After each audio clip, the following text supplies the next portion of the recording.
this is Artie and Marissa, and you are listening to the podcast Birth Yourself Brave.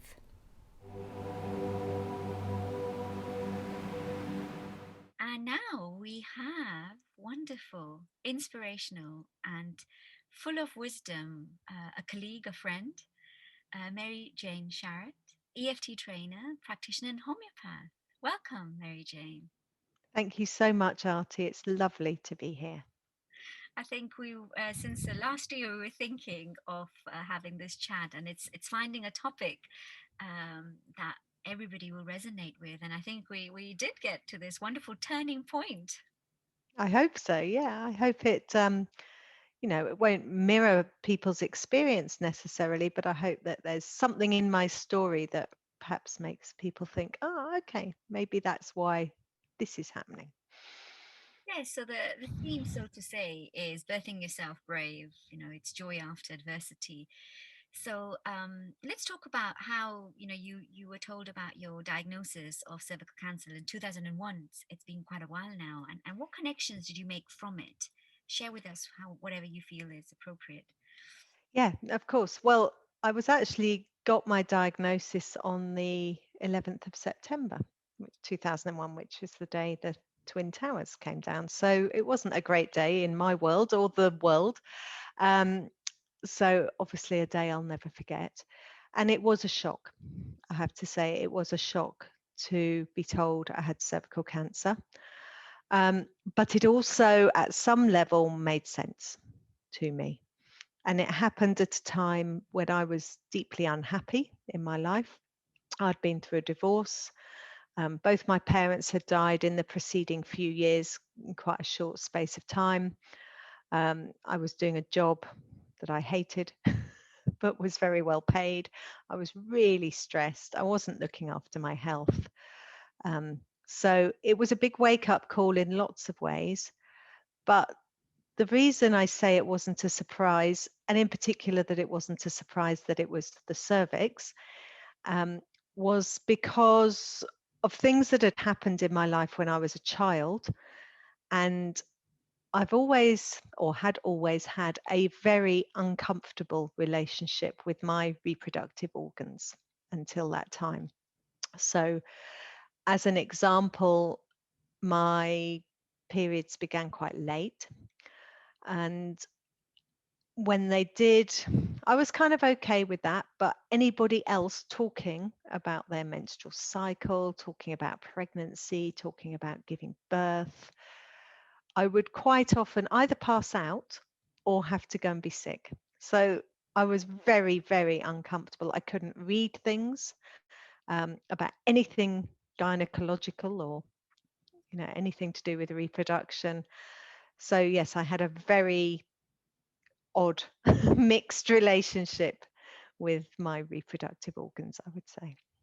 Yeah, I hear that. I think not everyone has this intuitive relationship with their body anyway, and leave alone, when you're expecting something, and as you said, you got your periods a little bit late, and it's having that headspace to be able to fit in this new reality of having your periods, which is a shock to Mm. many. Which is, it's funny, isn't it, how you said the actual diagnosis when you were told came as a shock, even though it wasn't, because everything was happening. And in similar manner, even your menstruation as well, it always comes, it's going to happen, you're being told, Yes. then when it still happens, it's a shock. Mm. Can we talk a little bit about this, the parallelism between this? Because of course you said it's your relationship as well. So what did you let's just go back a little bit further, Yeah. even your earlier life, like when you actually got your period, and how you can relate back to the diagnosis. Okay. So periods, not so much. Well, I think there's reasons that they were late. I think I was maybe subconsciously suppressing them. But if I go back a little further, when I was 6, my mum had a hysterectomy. Um, and now, from what I know now, I think she had fibroids and was bleeding a lot, from what she told me later. So she went for her hysterectomy, relatively routine operation, I think. And she told me she was going to be in hospital for 10 days. And it all went a bit horribly wrong. So she got septicemia, she became infected, and she ended up staying in hospital for 3 months in total. And she clinically died twice. So twice they actually thought she had died. And I still have a memory of visiting her in hospital in a public ward. My dad picked me up from school, took me to see her, and she had tubes coming out of everywhere you can imagine, plus, out of her arms, out of her nose, everywhere, mouth. She was yellow because she was quite jaundiced, and she had lost an awful lot of weight. I don't know how much, but she was thin, and it really hardly looked like my mum. And I didn't want to hug her because of all these tubes. I didn't really know what to do. My dad wasn't the best communicator. Um, and so I was kind of standing by the bed, feeling a bit helpless at age 6. And it was only when I actually trained in EFT and I worked on that memory, that hospital visit, and with the trainer, I was doing the demonstration, and he said, "What was the belief you made in that moment?" And I said, "That uteruses are bad news." And so then you can see how that belief, so entrenched in that moment, followed me through the next, whatever, 20 years, 30 years. Yeah. So it's really interesting. Um, and my mum did recover eventually, but she was never really the same. She'd had so much medical intervention. She had to have so many more surgeries, and yeah, that was a big knock-on effect. So I think that decision in that moment, that uterus is a bad news, being a woman isn't, it's not a safe place to be, defined a lot of my, defined that relationship with my reproductive organs. And it's interesting, when I began work after university, I was working in a very male environment. So I was working in banking, and it took on a lot of my more masculine traits. I was behaving more like one of the boys, because that seemed like a safer place at that time. That's really interesting. Thank you. I'm very grateful, and I'm sure everybody listening as well is very grateful for your vulnerability and sharing this. And this podcast and this interview is for others who are trying to conceive as well. And even in my sessions, I always ask about when's the first time you had your period, anything that anyone is willing to share.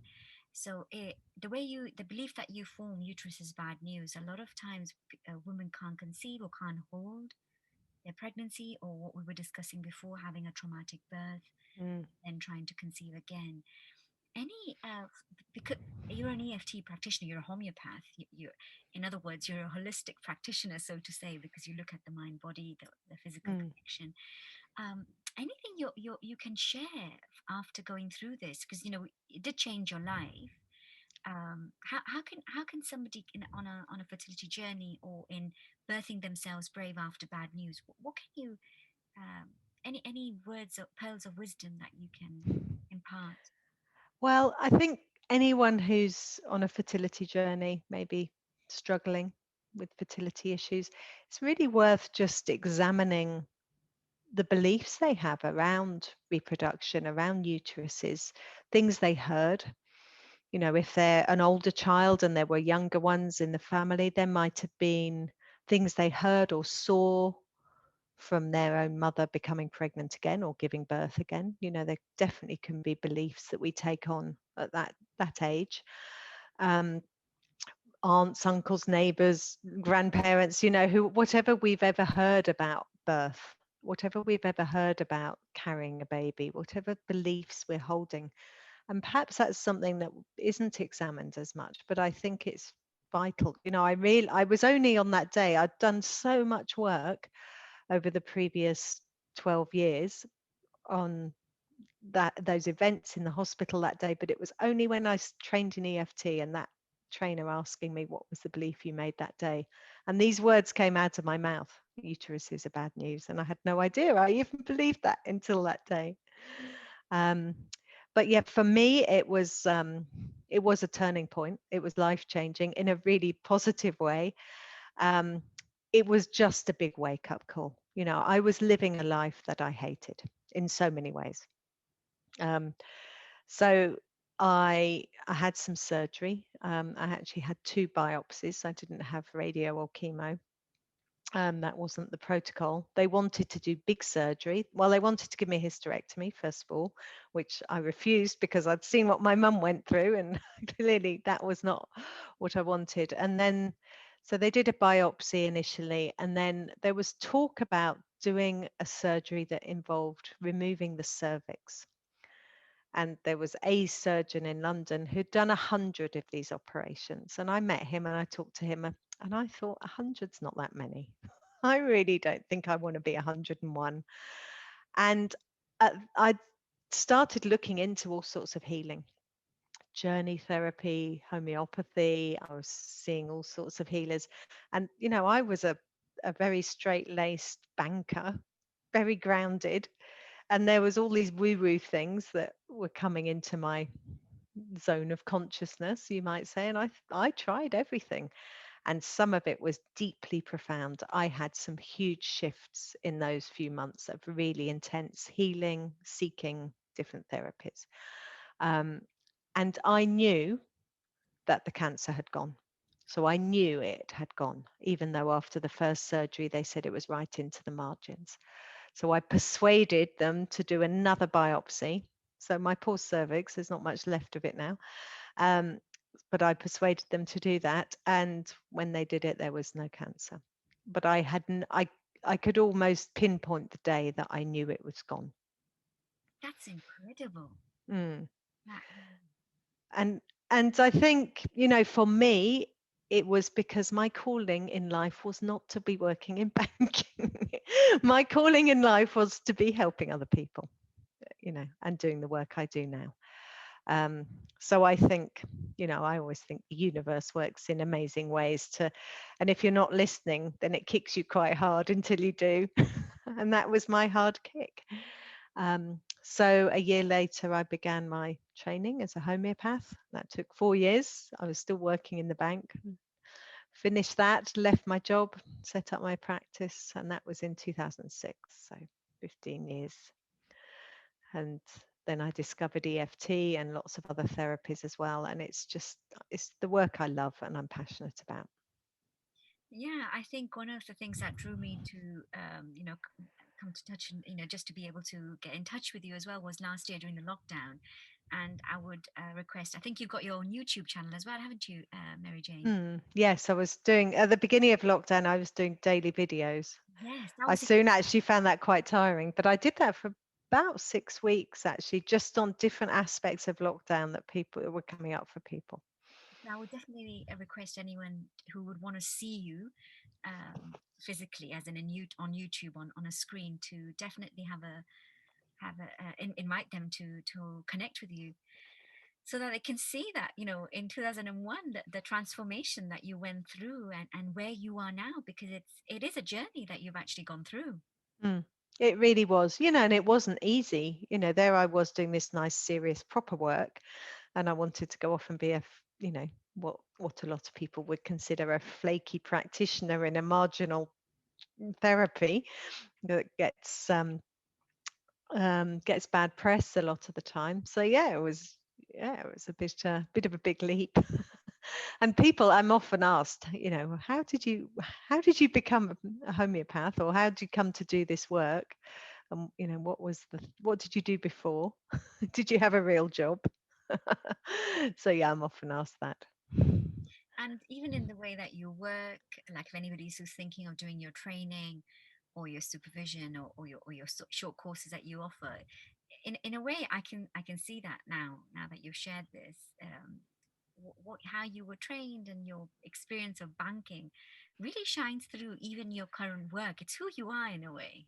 It is, there are a lot of practitioners who are a bit flaky and a bit woo-woo and, far out there. And I love all that. We had a little conversation in a group I'm running about whether you're outside the crystal shop looking in, or whether you're firmly inside, buying the shop or owning the shop, as a kind of metaphor for how woo-woo you are. And I'm not in my banking suit anymore, but I'm still, I probably give the appearance of being that kind of person, but in my head, I'm well entrenched in the crystal shop. But I can talk um, I can talk a language that I think that's probably my gift, is the ability to communicate with people from all sorts of walks of life, from all sorts of backgrounds. I think that's probably my greatest gift. I think it's more than communicating, it's connecting. Mm, It's what you maybe. do. And I hope people can resonate with this, because even when I'm doing my fertility coaching and my fertile body method training, sometimes people find it hard to visualize their reproductive organs. Mm, It's fine. There is no structure. It's more what the body needs. And with tapping, it's a brilliant tool, the subconscious mind, as you said, just to ease into that place of relaxation. But what you've shared, I think a lot of people will definitely find useful. And I love the analogy of the crystal shop, because actually my dad used to sell, my family still sells crystals. So really? How amazing. I want to go there.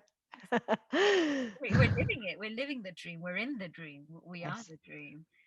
So no, thank you, Mary Jane. Is there anything else you want to share, because you have so much to give others. You've already given a lot, but before we end, is there anything else you would in terms of the topic as well, this turning Mm. point, so to say?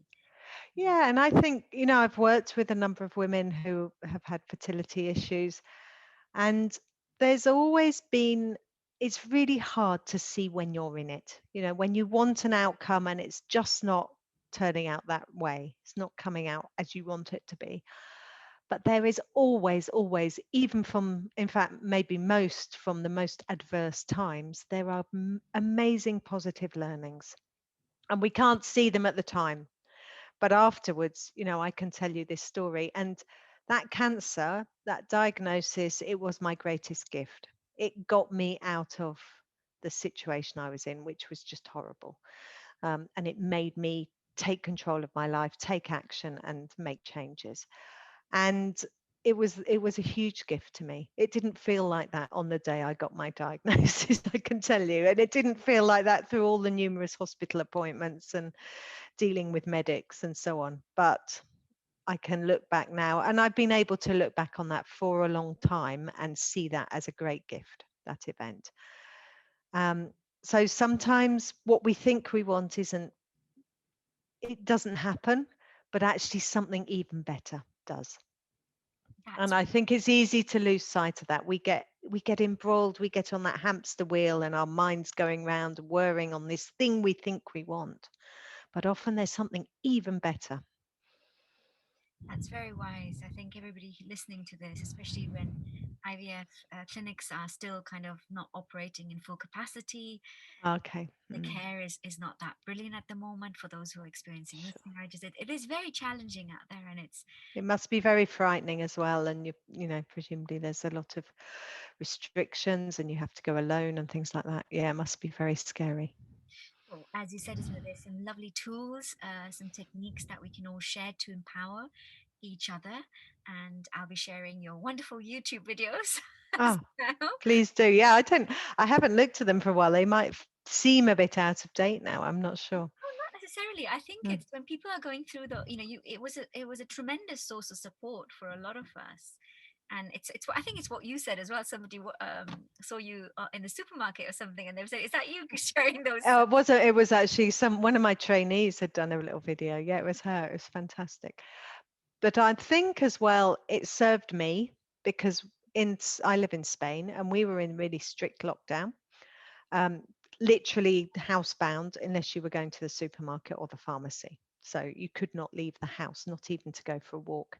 And I think it gave me a daily focus at 11 o'clock every day. I, came and made my video, and that was good for me. It gave me a purpose as well. So yeah, I was mainly doing it selflessly, but also there was a gain for me, of course, as well. That's again the wonders of emotional freedom technique. It's like when we're actually showing other people, you're showing yourself. So it's a mutual synergy. Yeah, So thank you, Mary Jane. You shared an abundance of wisdom with everyone to connect, to realize the connection with their thoughts and their beliefs around the reproductive organs and future fertility. But more so, I like what you said at the end. Everything is a gift. It's a question of reframing it as well. So it is. Thank you so much for inviting me. It's always a delight to talk to you. Likewise, likewise. Thank you.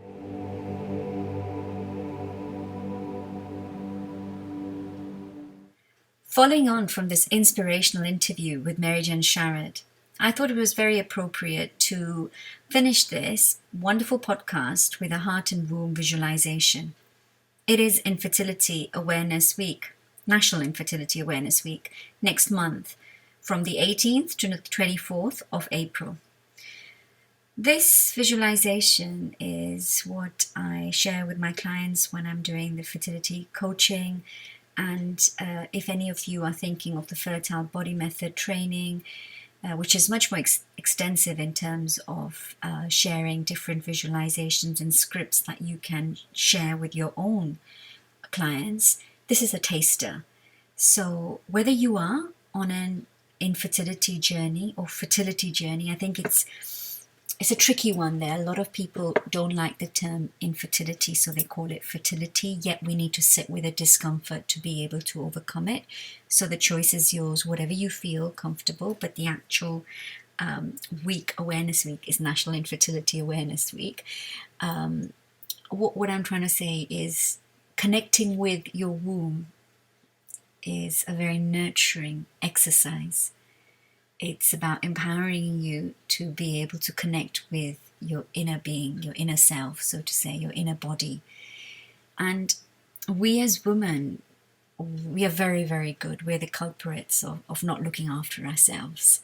So just taking these 5 to 6 minutes to connect with your womb, to create the heart-womb connection, will give you that clarity, that wisdom, that connection with that inner wisdom to be able to go through the next steps in your life. It's Easter that's coming up right now. Children are breaking up from school. There's still a lot of uncertainty. That the time of this podcast is March 2021. So there is a lot of uncertainty in the air. And any practices such as these is a wonderful gift that you can give yourself, especially after hearing this inspirational podcast where it's all about doing what is best for you. So accept this invitation, this wholehearted invitation for you to connect with your body, with your womb, to create this heart-womb connection, or more so to realize it, because it's all there. We don't have time to stop and pause, which is what I'm inviting you to do.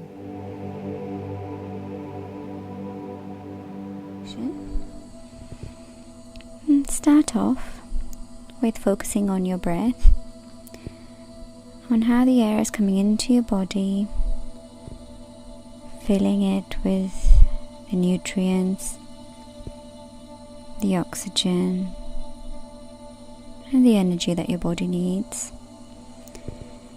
And how, as you're breathing out, you're allowing with your out breath all the carbon dioxide, the waste products that your body does not require, how through your exhalation everything is being released.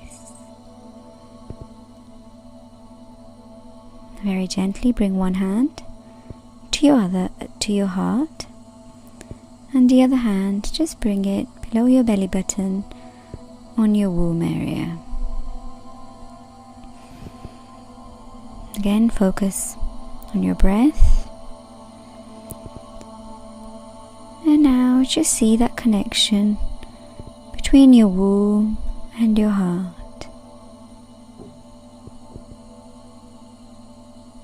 Still breathing nice and deeply, feeling that strong bond between your heart and your womb. Using the power of your mental imagery, try and visualize how your womb is. What color is it? What texture is it? How is it feeling? Is it cold, hot? What is the temperature like?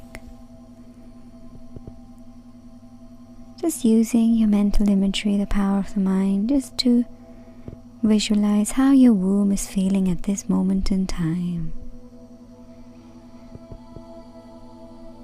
And then focus on your breath coming in and out, relaxing with every exhalation.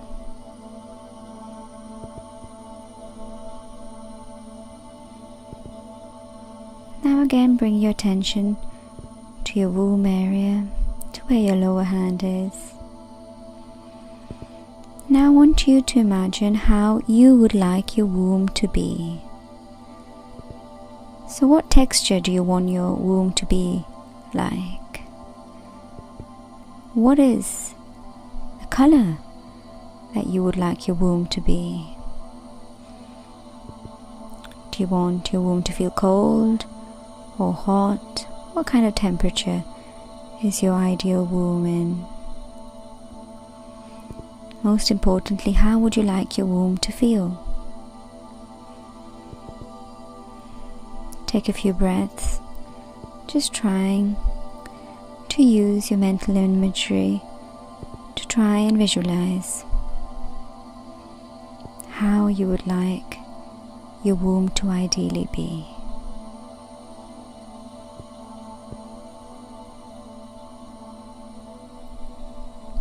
Now just focus back into your breath, feeling how the breath is coming into your body and how it's leaving. Nice and relaxed. You're allowing all your tension to dissolve with your out breath. And you feel nice and peaceful. Feeling that connection between your womb and your heart.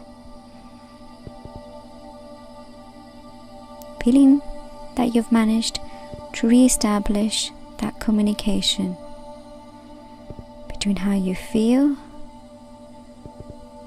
and how your womb feels. That two-way channel.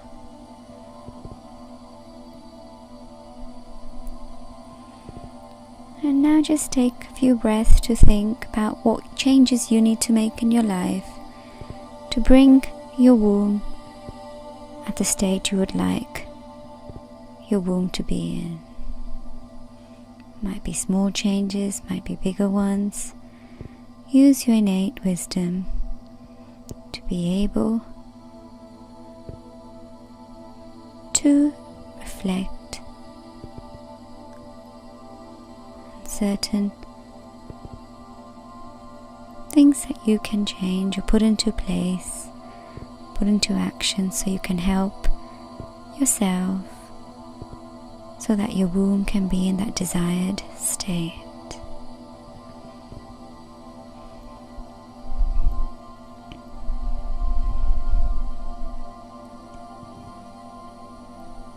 Then bring your attention to how the air is coming into your body and how through your exhalation you're more and more relaxed. Feeling that connection between your heart and your womb.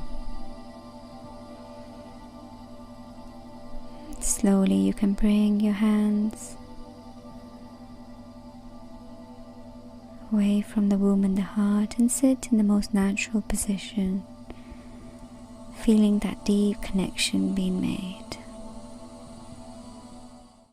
Thank you for listening. Please do not forget to rate, review and subscribe for future episodes, and also to let other people know that we exist. If there are any links that I mentioned in the podcast that you're unable to view, visit my website artyamarissa.com under the tab of podcasts. I hope you've enjoyed and have a lovely day.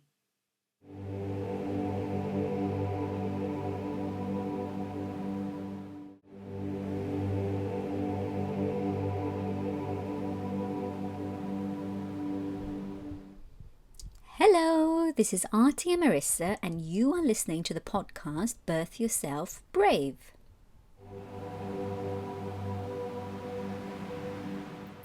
Drop the anchor.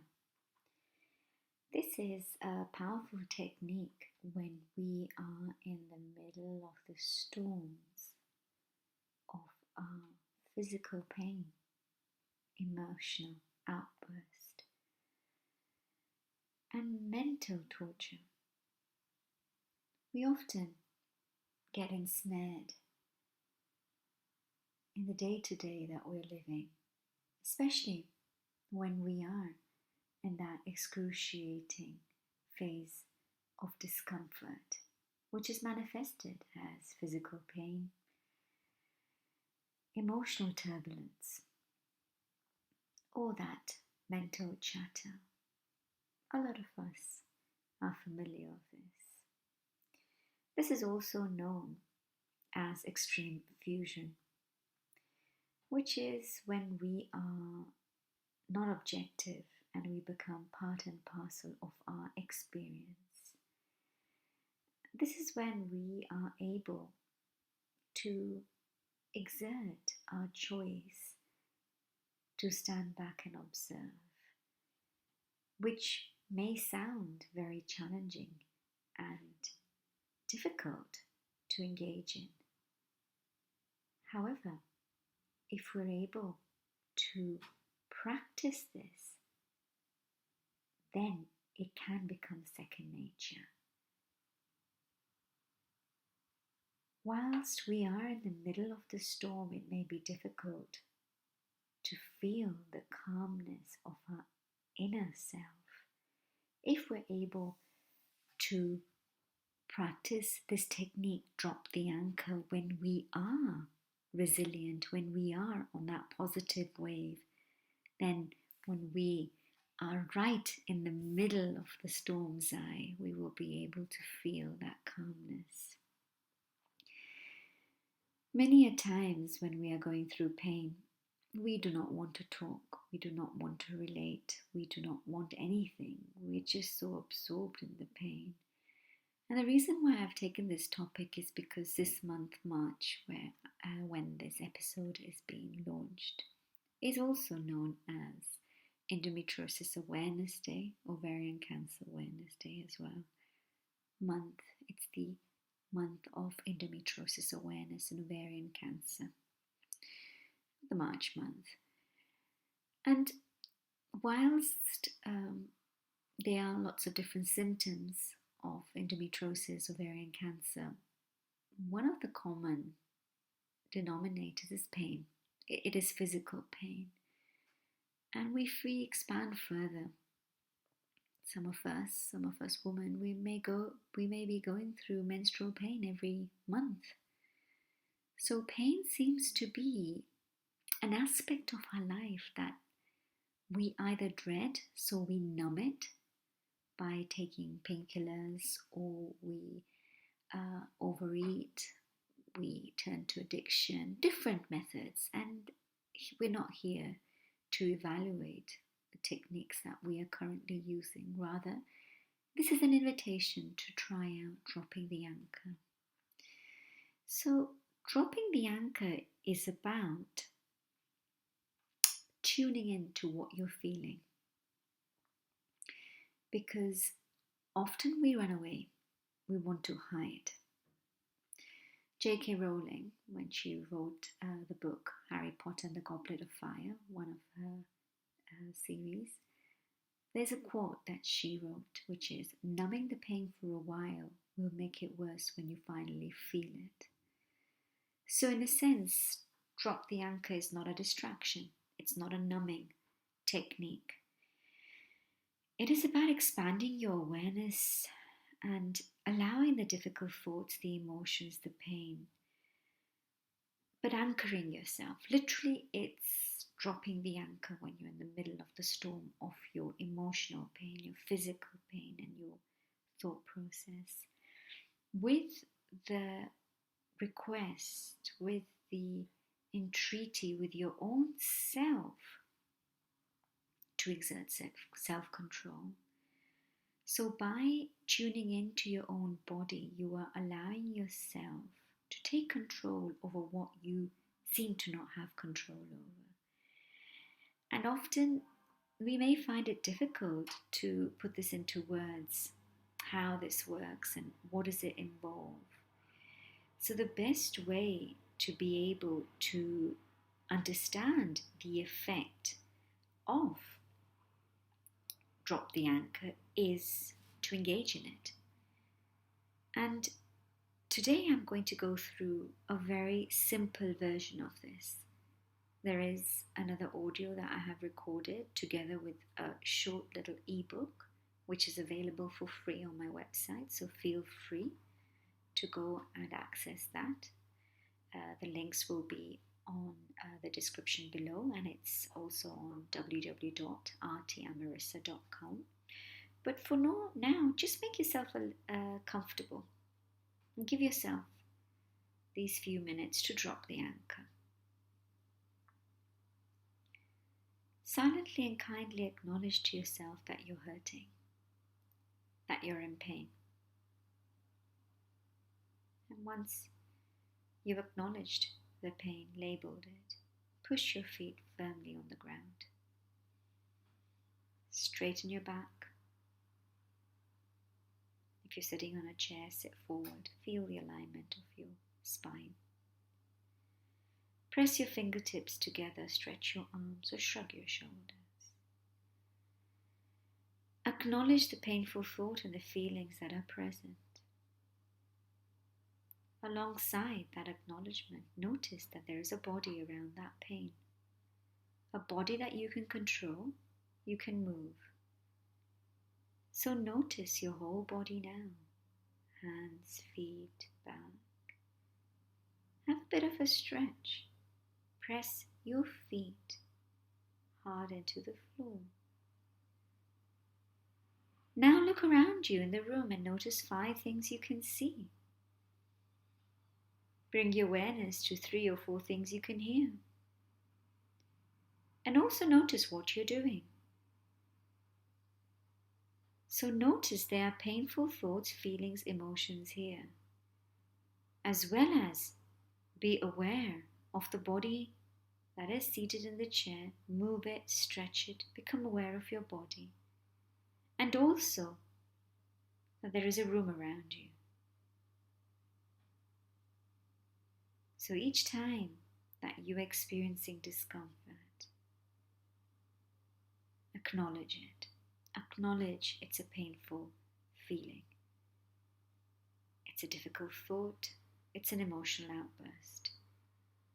Bring your awareness to your body, around you, and that you are in a room. By noticing 5 things again that you can see, that you can hear, and then continue your daily task. So this is a very simple version of drop your anchor, which can be done in literally 30 seconds. I've done it twice here just to reinforce it. And it's basically, as Oprah Winfrey says, it's an opportunity to turn your wounds into wisdom. Because when we are fused with our pain, with our emotions, with our thought, we cannot see beyond them. Rather, if we're able to gently dissociate from it by being present, not by numbing it, not by ignoring it, not by distracting yourself, rather than being present, then you're able to go on with your life with a sense of control. As Dr. Dan Siegel says, inviting your thoughts and feelings into awareness allows us to learn from them rather than be driven by them. So practice this. Whenever you're going through pain, whenever you're in the middle of your emotional turmoil and your thoughts keep going on the hamster wheel, give yourself the gift of dropping the anchor so that you can be more present rather than running away and having to face it with a larger sting. If you're able to go through life moment by moment, embracing the present moment, surrendering with a sense of control, gentle control over what you are able to, will lead you to inner peace, a liberation which is beyond words. It is simple, yet it is challenging. And the best way to be able to put this into action is by taking gentle steps. Now that you're aware of this simple exercise, drop the anchor. Whenever you are going through pain, physical discomfort, whatever kind of emotional outburst, when your thoughts are in that loop, invite yourself to acknowledge it, to be aware of your body, and to be aware of your surroundings. Thank you for listening. Please do not forget to rate, review, and subscribe for future episodes, and also to let other people know that we exist. If there are any links that I mentioned in the podcast that you're unable to view, visit my website artyamarissa.com under the tab of podcasts. I hope you've enjoyed and have a lovely day.